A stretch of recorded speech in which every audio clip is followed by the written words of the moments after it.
Hey, what's going on, everybody? Jonathan Bailor here, and we are back with another episode of the SANE Show. And I'm very excited about today's show because we have a guest with us today who I had the privilege of meeting in person. Actually, the very first time I met her was in person, and we sat down and we had a conversation, and she blew my mind. Literally, it's not easy to blow my mind, but we actually had cameras rolling and we just talked extemporaneously and spontaneously, and I was like, holy moly, truth. There's just truth bombs. It was just carpet bombing with truth bombs, and I loved it. So she's got a new book out, which is extremely exciting. She wrote some of that wisdom down, and she's here to share some of that with us. Her name is Jennifer Powter. Her new book is called Diet Disruption. Jennifer, welcome to the show. Thank you so much, Jonathan. It's been such a miracle meeting you and getting to know you, and I'm really grateful that you're having me on my show, on your show. Thank you. Hey, well, Jennifer, it's a pleasure to have you. Your book is called Diet Disruption, and that is a very apropos title based on our initial conversation. Can you tell us a little bit about what needs to be disrupted about dieting? Yes. There's probably three key points. And one with the intention, for me writing this book, is to disrupt the dieting industry and the addiction that people have to it. And so often for weight loss, if you're not dieting, you don't know what else to do to lose weight. And so it just becomes this like thing after thing. And for so many women in particular, they can be on a diet for 25 years of their life, struggling and feeling like a failure. And so I want to shake things up. I want there to be a different way, a different approach. So that's one thing. The second piece is to disrupt the way we approach health, to disrupt the way we approach inner health, and creating that transformation by disrupting the thoughts that we think around who we are and those deeper belief systems, and often the limiting belief systems. And then to disrupt the relationship that we have with food. And if I'm even close to accomplishing that in my book, I'll consider it a tremendous success. But it's a super near and dear issue to my heart. Jennifer, so we could spend multiple shows on each one of those topics because, again, on some level, maybe we shared a past life. I don't know, because I'm just like, hey, that's on point. That is on point. I'm so happy with what you just said. But I want to focus specifically on maybe delineating you mentioned something that many women especially will be like, I've been on a diet for 25 years. Yeah. This is going to sound like a weird question. Do you think that vegans are on a diet? Well, great question. Yeah, it's a type of way. So it's what the food that they're choosing to put into their body. What my experience is with vegans and vegetarians is that they do it for reasons, if you're doing it for reasons other than weight loss, whether it's animal rights or eliminating certain kinds of foods from your diets from a health or a moral perspective, that is a type of diet, but they're not doing it for the sake of being in this bitter relationship of restriction and deprivation. Most vegans I know have chosen it. It hasn't been forced onto them, and it's not a tactic that they're using in their life to create another outcome for themselves because they don't know what else to do. It's a way of living. Got it. So, for example, things like vegan, I'm not trying to put words in your mouth, so disagree with me, please. Yeah. Veganism, vegetarianism, kosher, halal, these are all potentially restrictive ways of eating. But when you say you want to disrupt diets, you're not really disrupting those. You're really disrupting, it sounds like, the intention that people have when they make food choices, or how they position it in their mind. Is that right? Yeah, cultural influences on diet, religious influences on diet, absolutely, have at her. I don't come to anyone with a diet dogma, like you have to eat like this to be a good person, to be healthy. I just don't believe that. I think there's lots of ways we can nourish our body.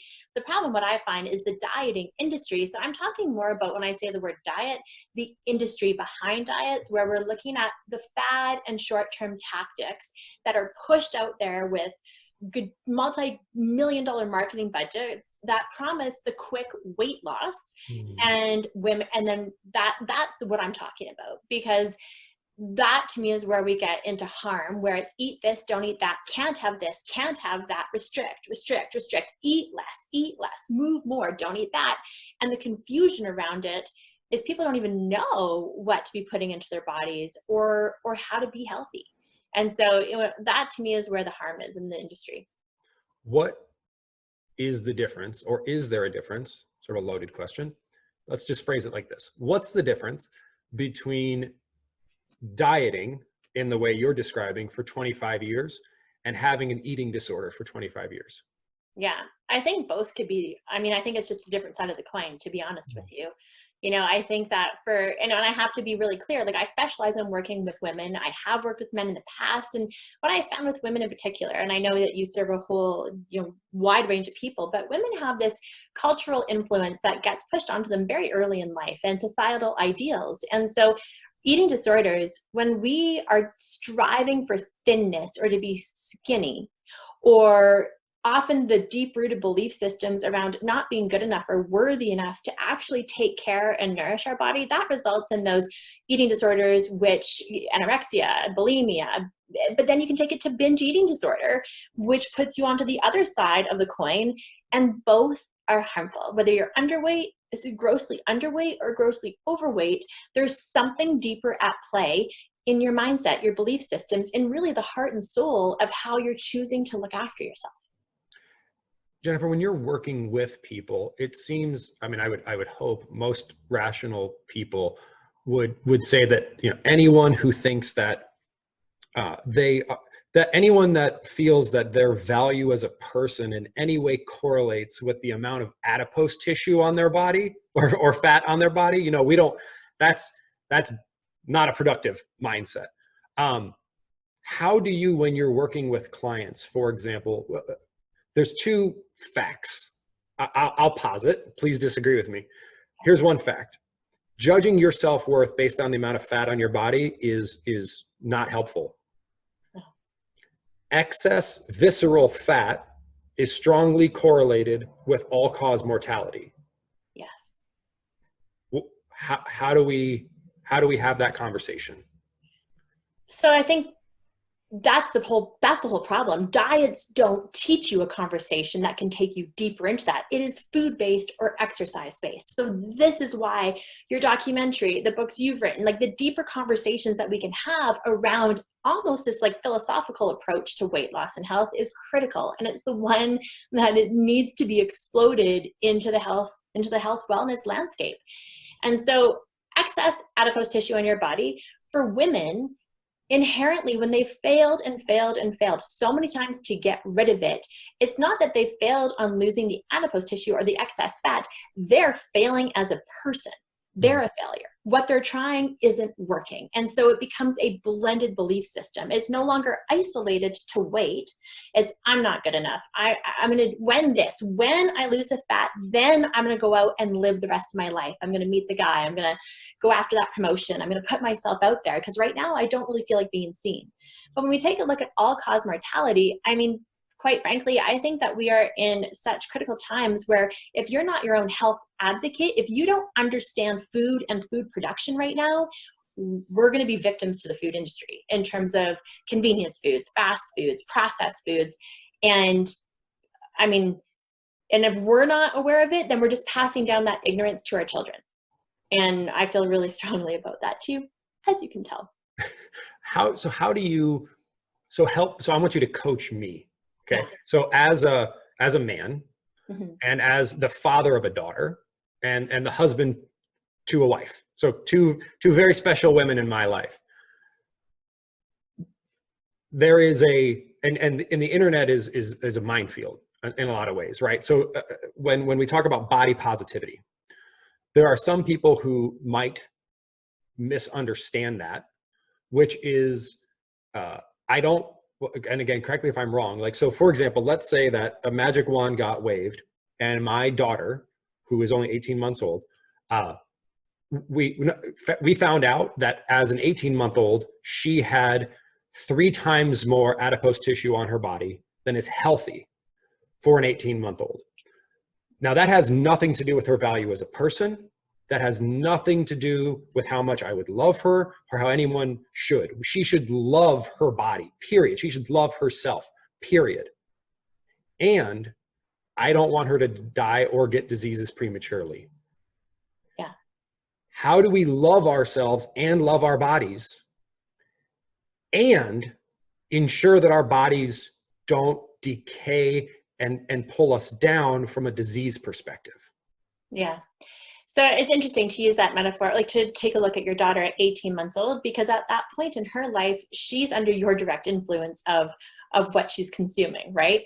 So let's if you're open to it, let's take a 15-year-old, for instance. Okay, so a bit more access, a bit highly influenced by her peers, probably has, let's assume, loving parents, caring parents, parents who support her, think the world of her, and yet the buying decisions in the household are made by those parents, right? So the buying decisions of the food coming into the household, or the food that's being eaten, or the food that is packed. And I mentioned to you before we started that, well, my husband and I have 6 kids. So we span the range of 10 to 22, girls and boys.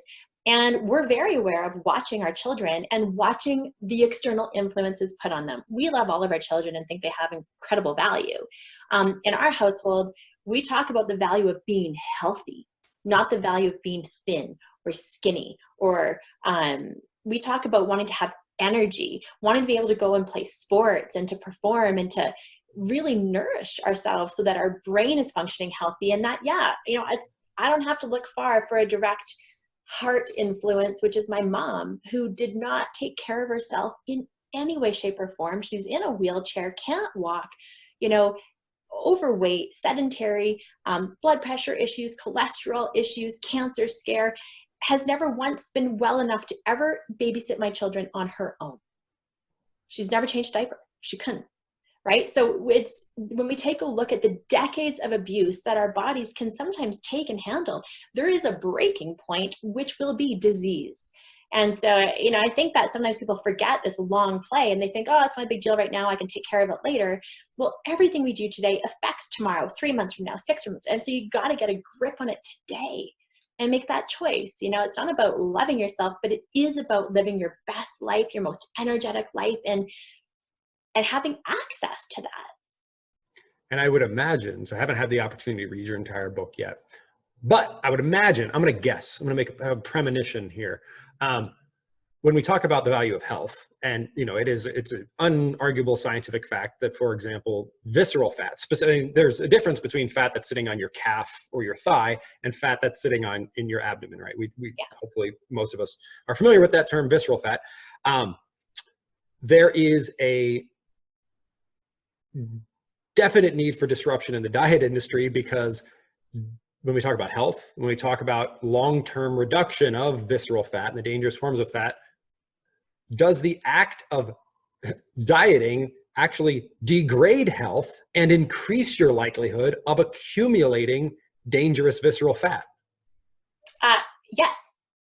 Yes, because when you, and this is like what I've found with my clients over and over again, and we know that the research is emerging in huge quantities, peer research journals, where being on a diet where you live under such restriction for so long, it is unsustainable. So here's the thing about diets. Do they help you lose weight in the short term? Yes. Every diet works. Like, do something for 10 days, 30 days. I mean, it's why they don't have 365-day cleanses. Who can do it for 365? You can't. So they market them as short term, 7 days, 10 days, 14 days, maybe 21 days. Because that's how long we can white knuckle these incredible rules of rigidity and restriction. And then if you ask most of my clients, they blow their diet sometime on a Thursday or Friday. And it's just this downhill thing where the emotional, psychological stuff just comes in like an avalanche of, oh, there I go again, I'm failing again. And the shame and the guilt and the punitive thoughts will it trigger the emotional eating cycle, where very often the things that they're trying to avoid are now the things that they're turning to just get a break and make themselves feel better for just a moment. And then they're going to gather up their willpower yet again to start the next thing. Got to stop it. So you and I are similar in a lot of ways. And I would imagine that one of the challenges you face, again, correct me if I'm wrong, is that, what someone might hear is, okay, like diets, it's restrictive, certain foods, yada, yada, yada. So what do I do? I would imagine I have to exert some willpower. Like I would imagine probably to be healthier, I need to maybe eat more vegetables and less sugar. So, and that is what some diets tell me to do. So if I'm not going to diet, but I am going to change the food I eat in an intentional way that, at least for some period of time, requires willpower. What am I going to do instead of dieting? So yeah, and I have a whole, well, 2 chapters really directly talking about this. And I move away from the word dieting to being willing to change your lifestyle, because the lifestyle that you're leading is what's creating so much influence on the food you're consuming. So if you're working 16-hour days, if you're too busy to, I mean, let's just take a look at how many people watch Netflix or binge on Netflix or watch daily, 3 hours in front of a TV at night, or gaming. So we're spending our time on something. And, the reason back in like the 50s, it was like 4 hours a day were spent in the kitchen. And now it's about 15 minutes, Jonathan, 15 minutes. And it's enough to heat up something and then throw the packaging away. Right? So we've lost the art of cooking. And so I think for so many of my clients, they come into my program and what I do is not sexy. It is slow, because it's about changing like the least sexy marketable, product out there, because it's not about just changing your diet. It's changing your lifestyle into a way that supports your greatest vision of who you want to be and how you want to live. And yes, you're exactly right. I cannot keep eating copious amounts of sugar or drinking 2 liters of Coke a day and stopping to get McDonald's and to supersize me fries and expect that I'm going to lose weight. But if you ask, and I do at my live events, I ask who here can tell me what they think they should do to lose weight? Guess what? They all tell me. So there's a gap with our knowledge base and the implementation of it. And if we don't, I call it the dandelion root. If we just keep plucking off the dandelion head, hoping that the weed's going to go away, it just grows back. And in fact, it gets bigger. There's more. And so we've got to excavate the root issues about why we're eating in the way that we're eating, why or what has contributed to me being overweight in the first place. And if we ask better questions, we'll get better answers. And without access to a trained psychotherapist, because a lot of that stuff is deep. What can we start doing today besides buying a copy of your book, which everyone should do, because I'm sure it is fantastic based on all of my experiences with you? What can you start doing today in addition to that to begin that journey? Yeah, pay attention. Like, it sounds so simple, but I mean, what people might be, as they're listening or watching this, like, they can look at me and be like, well, it's so easy for her, right? Well, you know what? I've been 40 pounds overweight. I've been somebody who was an Ironman athlete, multi-marathoner, master's degree in my area of specialty, and 40 pounds fat.